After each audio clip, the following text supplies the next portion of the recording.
Hello everyone, welcome to our channel again. और आज का हमारा जो टॉपिक है वो है करंट इलेक्ट्रिसिटी के बारे में। क्योंकि हम अभी चैप्टर 3 में आ चुके हैं। चैप्टर 1 चैप्टर 2 कंप्लीट हो चुका है। अगर किसी ने नहीं देखा है तो हमारा प्लेलिस्ट पर है, जाके चेक कर लेना। चैप्टर 1 चैप्टर 2 हम लोगों ने पढ़ा रखा है। तो अभी हम लोग चैप्टर 3 की ओर बढ़ चुके हैं, जो कि हमारा है करंट इलेक्ट्रिसिटी के बारे में। तो जैसे कि हमें चैप्टर का नाम से इसमें करंट आता है और इलेक्ट्रिसिटी दोनों आता है, यानी कि करंट के बारे में और इलेक्ट्रिसिटी के बारे में हमें पढ़ना है। तो करंट और इलेक्ट्रिसिटी देखा जाए तो सेम चीज़ है। तो अभी सबसे पहले हम लोग इलेक्ट्रिक करंट के बारे में पढ़ेंगे कि इलेक्ट्रिक करंट क्या होता है। मतलब सबसे बेसिक चीज़ से उठाएंगे हम कि आपको करंट क्या होता है। अगर वही नहीं पता तो आप करंट इलेक्ट्रिसिटी के बारे में क्या समझेंगे। तो सबसे पहले हम लोग इलेक्ट्रिक करंट के बारे में समझते हैं। तो पहले डेफिनेशन को पढ़ते हैं। The amount of charge passing through a cross section area per unit time is known as electric current. यानी कि देखो, कितना अमाउंट ऑफ चार्ज किसी वायर के क्रॉस सेक्शन एरिया के थ्रू पास हो रहा है, उसी को इलेक्ट्रिक करंट कहते हैं। यानी कि मान लीजिए कोई एक वायर है, उस वायर का जो क्रॉस सेक्शन एरिया है उसमें कितना चार्ज पास हो रहा है, उसी को हम लोग इलेक्ट्रिक करंट कहते हैं। कि कितना अमाउंट में पार हो रहा है। अगर ज़्यादा अमाउंट में चार्ज पार होगा तो ज़्यादा करंट लगेगा। सेम वही है। तो देखो, डिनोटेड बाय आई, इसको आई से डिनोट किया जाता है और इसका फॉर्मूला होता है I equal to Q by T. यानी कि अगर ज़्यादा चार्ज पास होगा कम टाइम में तो ज़्यादा करंट बनेगा। यानी कि जितना कम टाइम में जितना ज़्यादा चार्ज पास हो पाएगा उस वायर के थ्रू, उतना ज़्यादा करंट हमारा बनने वाला है। सिंपल सा लॉजिक है। तो इसका फॉर्मूला है I equal to Q by T. इसका ऐसा यूनिट होता है ampere. It is a scalar quantity. ये एक स्केलर क्वांटिटी होता है, ठीक है। यानी कि इसमें डायरेक्शन का बात हम लोग नहीं कर सकते हैं कि ये जो हमारा चार्ज है इधर जा रहा है या उधर जा रहा है। इस प्रकार का कोई बात नहीं होने वाला है। इसमें ये एक स्केलर क्वांटिटी है, इसमें हम लोग डायरेक्शन को डिनोट नहीं करने वाले हैं, डायरेक्शन को डिराइव नहीं करने वाले हैं। तो सीधा सिंपल बात है ये। तो इसके बाद हम लोग टू टाइप्स ऑफ करंट होता है, ठीक है, उसको पढ़ेंगे। तो देखो, करंट जो है वो दो प्रकार का होता है, एक कॉन्वेंशियल करंट एंड एक इलेक्ट्रॉनिक करंट।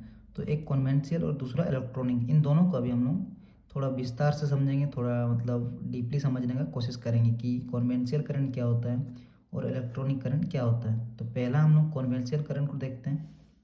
तो देखो, इसमें जैसे कि डेफिनेशन में ही ईजिली लिखा हुआ है कि flow of electron is opposite to the current is known as conventional current. यानी कि जो इलेक्ट्रॉन का फ्लो है, इलेक्ट्रॉन का बहाव है, वो बिल्कुल विपरीत होगा हमारे करंट के बहाव से, और उसी को कॉन्वेंशियल करंट कहा जाता है। डायग्राम से समझते हैं आपको। तो देखो, अगर डायग्राम के थ्रू हम लोग समझने की कोशिश करेंगे तो मान लीजिए ये हमारा एक वायर है, ठीक है, ये एक एटम है और ये हमारा एक वायर है, ठीक है। तो ये दोनों, ये वाला क्या है, क्रॉस सेक्शन एरिया है।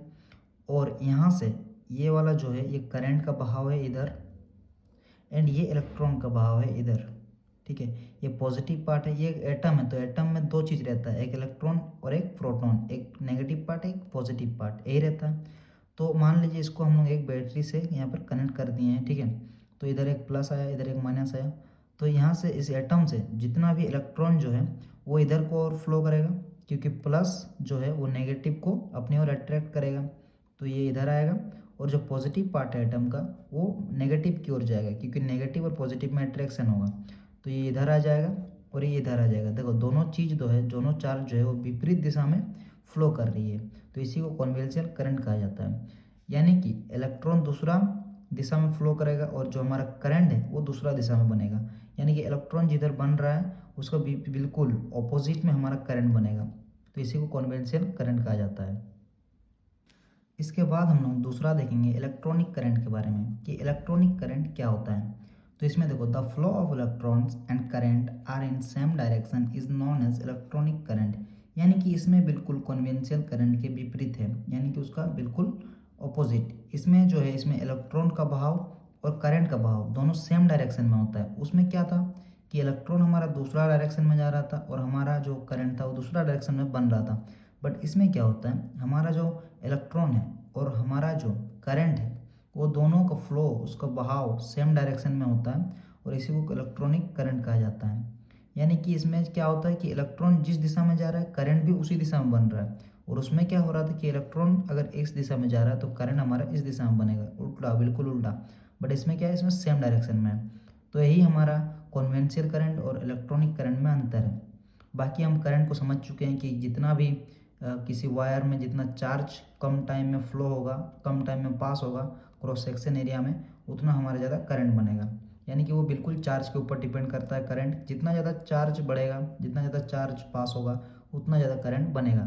तो करंट दो प्रकार का होता है, कन्वेंशनल करंट, एक इलेक्ट्रॉनिक करंट।